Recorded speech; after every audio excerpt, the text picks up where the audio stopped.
आई नमस्कार प्रणाम। हमरा जोड़े बाबा आइल बानी। आज हमरा दुकान पर बहुत दिन बाद में आइल बानी। का बाबा, बहुत दिन बाद बाबा आइल बानी। बीच बीच में आते जाते रहनी, लेकिन अब की बहुत गैप क के आइल बानी। ऐसे यहाँ के जो हमरा सेवा पार लागल है, यहाँ के हम सेवा कैनी। आ बाबा थोड़ा पैर से भी दिक्कत बा, बाबा के पैर से भी दिक्कत बा। चलिए, ऐसा ही लोग के दान जरूर देवे के चाही। जे असहाय बा, साधु भैला से कोई बहस नहीं के, लेकिन जे असहाय बा, साधु में भी असहाय आदमी बा।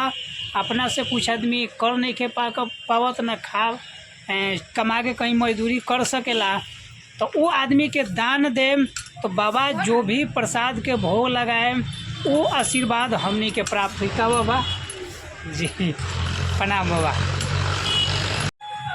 आए रो लोग, भूजा के दुकान बा, ये भूजा खाएं। अभी शाम के समय बा, मौसम बहुत सुंदर बा। मेन रोड बा, गाड़ी के जाम लागल बा।